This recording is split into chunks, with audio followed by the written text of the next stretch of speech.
Hey everybody, welcome to another episode of the Crystal Healer Summit. I'm here with Daniel. Can you please say your last name because I always say it the wrong way?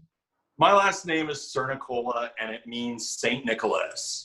Wow, that's really awesome. So you work with crystals, but you also do guided meditations, you do yoga, you do Reiki. Yeah. Please share with the people who are tuning in today a little bit about your journey with crystals. You know, my journey with crystals actually began in a really interesting way. I never expected that I would be so into crystals, okay?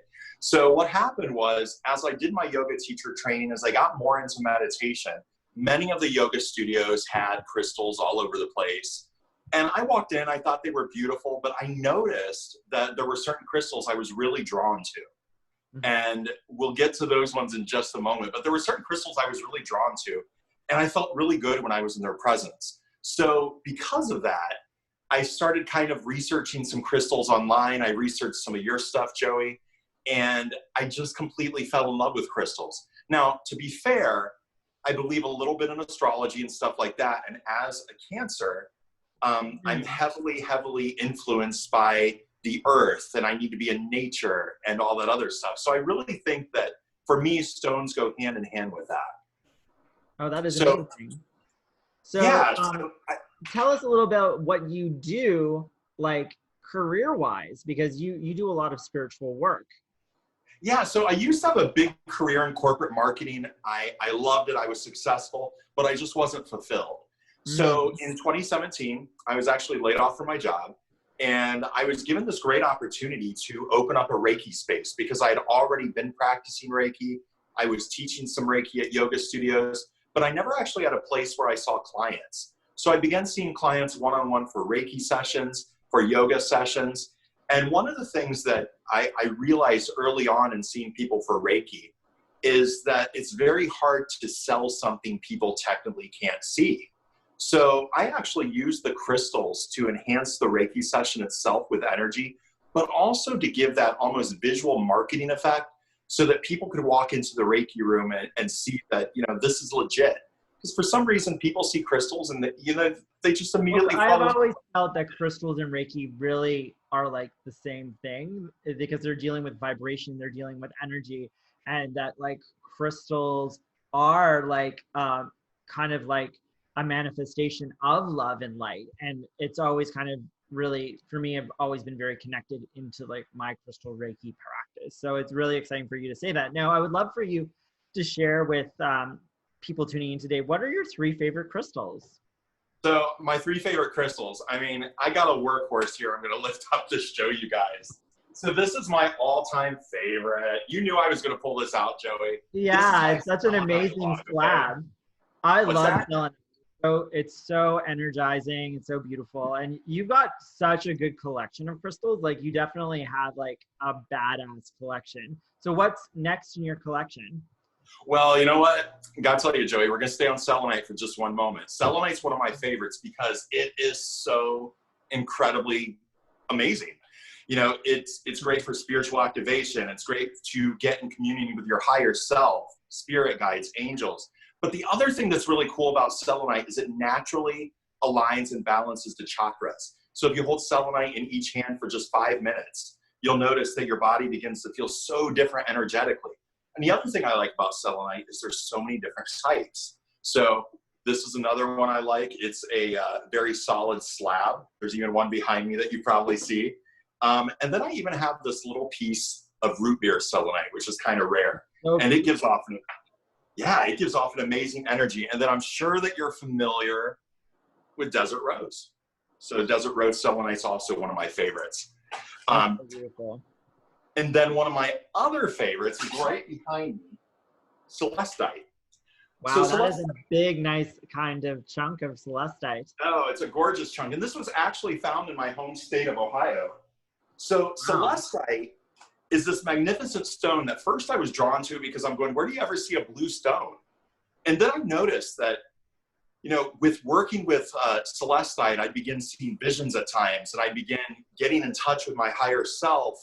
And, you know, I'm going to be very honest with you, through using celestite, I actually got in touch with my spirit guides. And, you know, they help guide me in a lot of work that I do. So the really cool thing about it is it's called celestite because it looks like the celestial sky right above us, the beautiful blue sky. So it's also great for uplifting a mood on a rainy day. And then my third and last favorite stone is jasper. So jasper is one of those stones that I feel that doesn't get enough credit because if you look at it, it's not that pretty as just a regular rough stone. But one of the amazing things that happens with jasper is if you polish it, you get these gorgeous, gorgeous designs in the stone. This is bumblebee jasper. This is ocean jasper. And what I like about jasper and the entire jasper family, now there's tons of different kinds of jasper. Oh my God. But what I love about it, it's deeply, deeply grounding. So, you know, it's an amazing feeling. If no one's ever tried that, I have some lepidolite behind me. Hold some lepidolite. It makes you feel nice and airy. And then afterwards, hold jasper, and you literally feel yourself being pulled towards the earth. It's an amazing, amazing feeling. Yeah, no, it is a great family of stones that are extraordinarily grounding. And a lot of the times when you see people getting into crystals and people who are like, you know, identifying as empaths or on their spiritual awakening journey, they're always up in their higher chakras. And they really, really could use some grounding. And when you give them grounding stones, they kind of get back into their body, they get back into their presence, and they get it back into, and which kind of leads me into my next question, is that could you tell us a little about what crystals are really good for yoga? Because you teach yoga, and you're actually one of the few yoga teachers that I know, and I see on your Instagram that deal with crystals with yoga. Yeah, you know, one of the reasons I love to use crystals with yoga is, again, I think they enhance the practice. They give a nice visual effect. Some people have a very difficult time focusing in yoga. One of the main questions I get is, where are my eyes supposed to go in yoga? And in yoga, we call that your drishti or your gaze. And, you know, we usually tell you in poses, but sometimes you can focus on a stone. So, you know, for example, if you're in a warrior two, you have your hands out, flip the front hand up, put a stone in it, gaze on the stone a little bit. If you're in a pose like Tadasana, which is mountain pose, you're standing there victoriously, your chest raised, your hands to the sides, it's great to even hold selenite. And I have some of these in my studios so that people can actually hold. Yeah, people can hold selenite. It's great. So go ahead. What crystal would you say is very much a yoga stone? You know, I think you already know what my answer is. Clear quartz. Yeah. Clear quartz is one of the best stones ever. So clear quartz doesn't ever need to be recharged. And I forgot to mention this, selenite actually charges all the other stones. So a lot of charging plates are made out of selenite. But back to clear quartz, it's a stone of mental clarity, inner strength, spiritual growth. And if you do meditation, if you do yoga, the number one component of all of those things is spiritual growth. You know, Reiki, as you know, is completely based on spiritual growth. It's a spiritual path. It's a lifestyle. It's not like you just, you know, place your hands on somebody and that's it. No, you have to live a lifestyle that goes with it. So the reason I love clear quartz is it actually amplifies the intention and the energy of all the other stones around it. And it's beneficial for deepening your state of meditation. So I can tell you a really cool story. Sometimes when I meditate with this particular stone, I'll be gazing at it, and I begin to have more clarity about things that are going on in my life. And I'll show you guys how to do that later. But we're going to move on to my next favorite yoga stone. What is your next favorite yoga stone? Rose quartz. Oh, it's so pretty. Yes. I know. I love rose quartz. It's a crystal #1 favorite at the store. So please tell us a little bit why it's such a good stone for yoga. So, you know, it's really interesting. What I find is a lot of students will come to yoga classes. A lot of students come to meditation. A lot of students come to Reiki. And there is one #1 underlying theme of why a lot of them come. A lot of them come because they're just looking to get their life back together. And usually it's after a breakup or a difficult relationship. And let me tell you, this is the relationship workhorse, because it actually opens up our heart chakra to all kinds of love. It's a calming and soothing stone.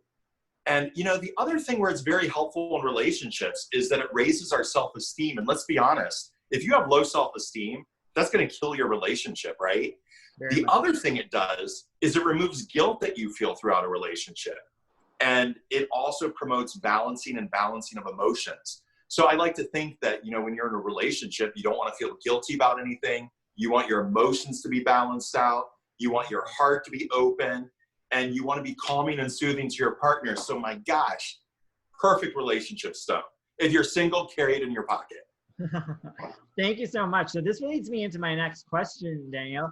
You work a lot with teaching meditation to youth and doing lots of really amazing guided meditations. Can you talk to us a little bit about why crystals and meditations are like really good friends? And if you could lead us in a guided meditation with a crystal, that would be really appreciated as well. Yeah, I would love to do that. So the reason crystals and yoga and meditation go together so well, you know, I want to really just give you the canned answer. They just do, Joey. But they go together so well because it enhances the energy. And a lot of people don't realize that yoga and meditation is really one of the main components of that is balancing out your energy. So a lot of times my go-to in yoga and meditation would be my third favorite stone, amethyst. This is a love that amethyst of yours. Like, it's yeah, so this is an amethyst castle, and it promotes peace, stability, clarity. And so a lot of times the ways that you can use these stones in yoga practices or meditation is you can gaze upon them. I have a high school student who comes to my yoga for athletes class, and he actually brings stones and puts them around his mat. And I think it's the most adorable thing. I'm like, wow, you know, I wish I had been this cool in high school. So I do. I wish I had been into all this stuff, but I wasn't. So yeah, so amethyst is another one. And I'm going to show something to everyone. This is probably one of the most incredible stones in my life. It has the most meaning, and you'll recognize it, Joey. This is a citrine, and Joey actually sent this to me when I was going through a really difficult time. And citrine is one of those stones that why would you use it in yoga or meditation? It promotes abundance, prosperity, success, lightheartedness, joy. I mean, it is an incredible stone for the emotions. I love it as a stone because it's a mindset shifter. It shifts people from lack and scarcity into abundance. And once you change that mindset, the universe kind of unlocks itself, and it's got a very amazing vibe to it. I love citrine. I love natural citrine. I can't believe you still have that. That was quite a long time. And you know what's funny? It's gotten so smooth because I carry it in my pocket a lot and different things. So thank you so much for that. Now I do want to show you, Joey. I did buy more because it's become one of my other favorite stones. So you did influence that. So how do you use yoga and meditation with stones? How do you actually get them to work together? So I already mentioned one, it's placing stones around your cushion or your yoga mat, but also what a lot of people don't realize is right behind me, this is actually my meditation altar. A lot of people don't know that. They just think it's pretty. I have so many stones. I used to have them piled out, but I use these vintage medicine cabinets from Europe that just kind of display all of them. So place them on your meditation altar. Place them in your yoga room. The other thing I already mentioned is as you hold poses, go ahead and you can hold a stone. You can gaze upon a pose as you're holding the pose. I once in a while, a beautiful tree pose, holding a stone above your head, especially clear quartz or something. Beautiful, beautiful practice. Another way you can use them is wear stones. So the malas, Buddhist wrist malas are extremely abundant. I'm sure you have many in your shop, but Buddhist wrist malas, you know, you can wear them. There's bracelets, there's necklaces. You can use them to enhance your meditation practice. You can put a stone in your pocket, like I said. Now, here's one that a lot of people don't think of. If you're going to a yoga studio, place a stone in your yoga bag with your mat, or you can place it in your car. And the reason I suggest that is because as you're doing that, it's going to quickly bring to mind your intention and why you're doing yoga. Because you know what, sometimes we go to a class and we forget the reason we're there. So it's really great to have it in a car or in your yoga mat. And you're like, oh yeah, that's, you know, okay, yeah. I want to get my energy balanced, or I'm working through opening my heart. You know, something like that. So it's just a reminder. The other way you can use them during yoga and meditation, and I've done this so many times, is as you're doing resting poses. So a lot of people call this restorative yoga.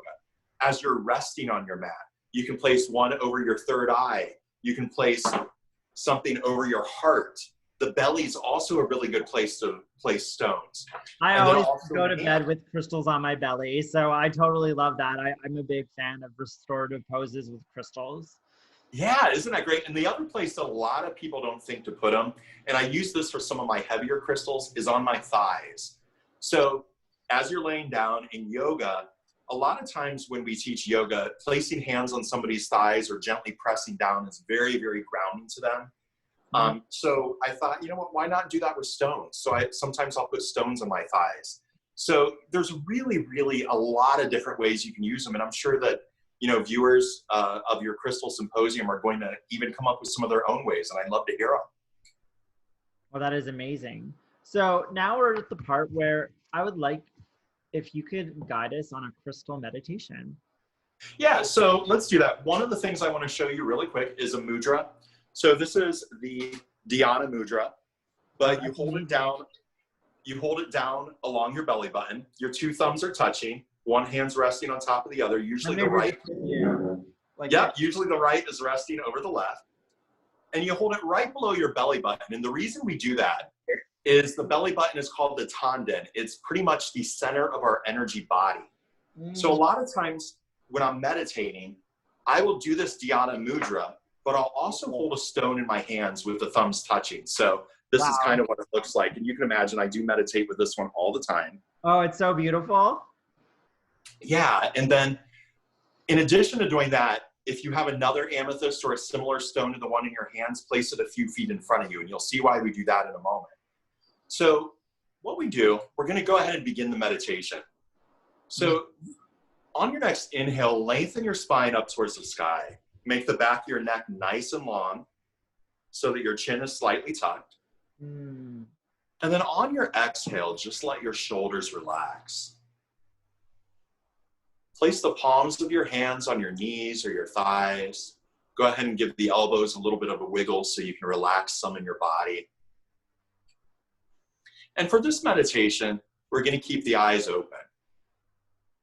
So in Buddhism, one of the meditations we use is shamatha, or calm abiding, which is focusing on an object, and it's what ancient Buddhists did. So we focus now on crystals and stones and things like that. So you can have your hands on your thighs or your Dhyana mudra with a stone in it. And you begin to just gently cast your eyes downward, perhaps at the stone that you placed in front of you just a few feet. And you just begin to breathe. Noticing your inhales. Noticing your exhales. And if your mind begins to wander, there's no need to judge yourself. Just gently bring it back. And continue breathing. That's really what meditation is. So as we breathe, begin to bring attention to your exhales. And as the mind begins to wander, always bring your attention back to these exhales. The exhales serve as the anchor to keep us in the present moment. And you could just say to yourself, I'm exhaling.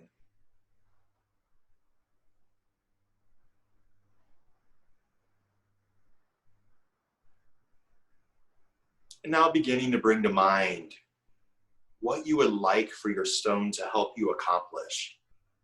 What energy would you like your stone to give off? So I chose amethyst because it's a peaceful and calming stone. And I'm looking for a little bit of peace and calming today.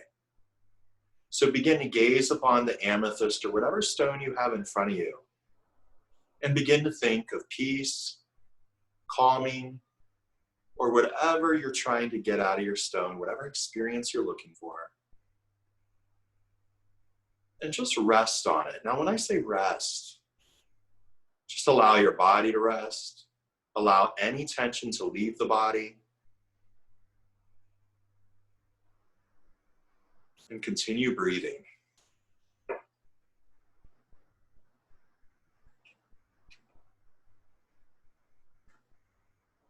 Now for us, we're doing a shortened version of the meditation, so you can slowly come out of it. But this is a meditation.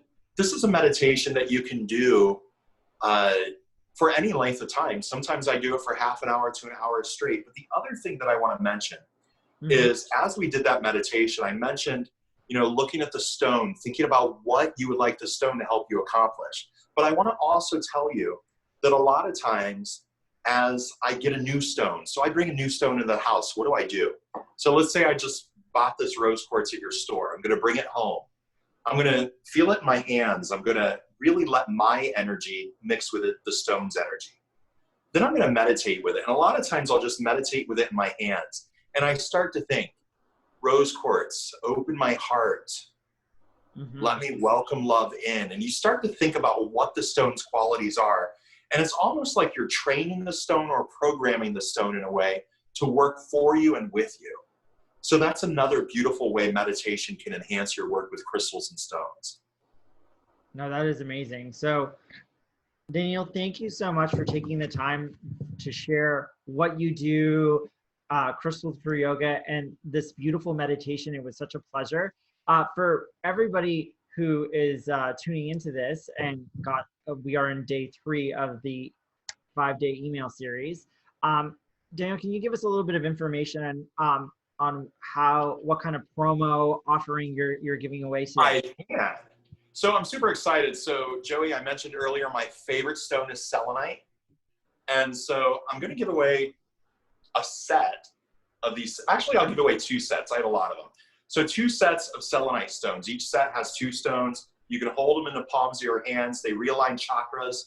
They're absolutely wonderful, wonderful stones. So I'm going to give away 2 sets of those. And the way to win them, and you're going to have this in your email too, first you got to follow me on Instagram at Yogi Daniel, Y-O-G-I, Daniel. Then I'll be posting on the same day you release this via email, I'll be posting a photo of these 2 stones and detailing the giveaway under that. So what I would like for you to do is tag a friend, have a friend actually follow me as well, and you will be automatically entered, and I will have another friend of mine actually do the random choosing so that it's completely legit and I'll be up and up. And then I'll just connect with you, have you send me your mailing address, and I will mail your stones to you. I'm so excited about sharing these. The other way is you can look on my website, danjayoga.com, D-A-N-J yoga. Available, and the information to the contest will be available in the email. Thank you so much, Daniel, and you have an amazing day. Thank you so much, Joey. It's been an honor to be your guest. Amazing.